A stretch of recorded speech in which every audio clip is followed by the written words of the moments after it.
जय श्री कृष्ण। सावन का आरंभ हो चुका है और सावन का प्रत्येक दिवस और तिथि उत्सव होते हैं और उसमें से एक है सावन मास के शुक्ल पक्ष की पंचमी तिथि के दिन मनाया जाने वाला नाग पंचमी का पर्व। नाग पंचमी को भ्रातु पंचमी के रूप में भी मनाया जाता है क्योंकि इस दिन बहनें अपनी भाइयों की सलामती के लिए भी प्रार्थना करती है।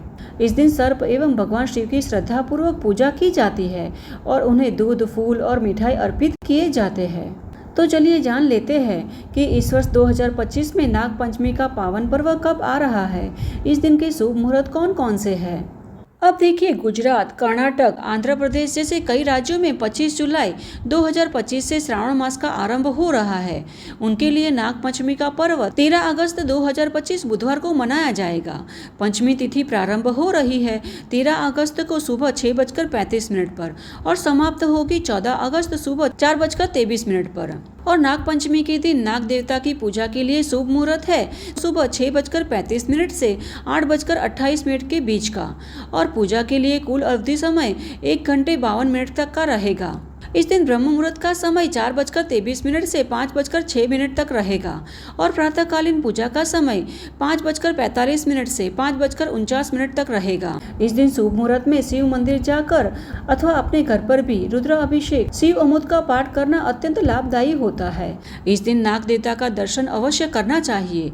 भाभी अथवा नाग देवता के निवास स्थान की पूजा करनी चाहिए और नाग देवता को सुगंधित पुष्प एवं चंदन से ही पूजा करनी चाहिए क्योंकि नाग देवता को सुगंध अत्यंत प्रिय होती है।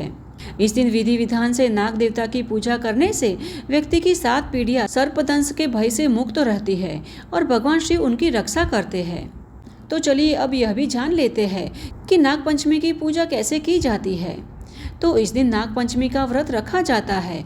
इस दिन कई लोग संपूर्ण उपवास करते हैं तो कई एक समय भोजन ग्रहण कर उपवास करते हैं और कई लोग एक समय मात्र खाजा खाकर भी व्रत रखते हैं और खासकर यह प्रथा गुजरात में अधिक प्रचलित है।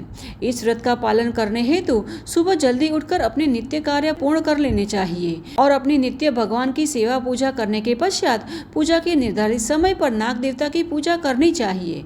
पौराणिक परंपरा के अनुसार इस दिन महिलाएं सुबह जल्दी उठकर अपनी रसोई घर की दीवार पर अथवा पूजा घर के पास सर्प का चित्र बनाती है और रुई की माला तथा कुमकुम, अक्षत, पुष्प से उनकी पूजा करती है और घी, बाजरे का आटा और गुड़ से बनी कुलीर का भोग अर्पित करती है। साथ ही पास के शिव मंदिर अथवा नाग देवता के मंदिर जाकर पूजन करती है और अपनी क्षमता अनुसार दान करती है।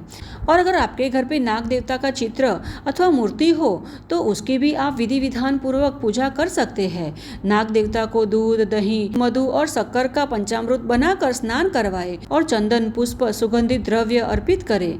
इस प्रकार वस्त्र, सौभाग्य सूत्र, चंदन, हरिद्रा, चूर्ण, कुमकुम, सिंदूर, बेलपत्र, आभूषण और पुष्पमाला अर्पित कर धूप दीप प्रज्वलित करके नैवेद्य, ऋतुफल तथा तांबूल का भोग अर्पित करना चाहिए और फिर आरती और स्तुति करें और पूजा करते समय मंत्रों का उच्चारण अवश्य करें। और अगर किसी को काल सर्पदोष है, ओम कुरु कुल्ये हम फट स्वाहा का जाप करने से सर्पदोष दूर हो जाता है। इस दिन काल सर्पदोष की शांति के लिए शिव पूजन करने का भी विधान है। साथ ही इस दिन सुयोग्य व्यक्ति को अन्न, वस्त्र या धन का दान करने से भी शुभ फल की प्राप्ति होती है। नाग देवता भगवान शिव के गण है, इसलिए इस दिन नाग देवता की विशेष रूप से पूजा करने से भगवान शिव भी प्रसन्न होते हैं और उनकी विशेष कृपा अपने भक्तों पर बनाए रखते हैं। तो यह है इस बार आने वाली नाग पंचमी के विषय में संपूर्ण जानकारी और हमें आशा है कि यह जानकारी आपको उपयुक्त होगी। अगर यह जानकारी आपको थोड़ी सी भी उपयुक्त होती है तो इसे अपने मित्र और परिवार में भी शेयर करना, जिससे कि उन्हें भी नाग पंचमी के विषय में संपूर्ण जानकारी प्राप्त हो सके। तो चलिए ऐसी ही वैदिक और प्रमाणभूत जानकारी तथा कथाओं के साथ फिर से मिलते हैं। तब तक के लिए जय श्री कृष्ण।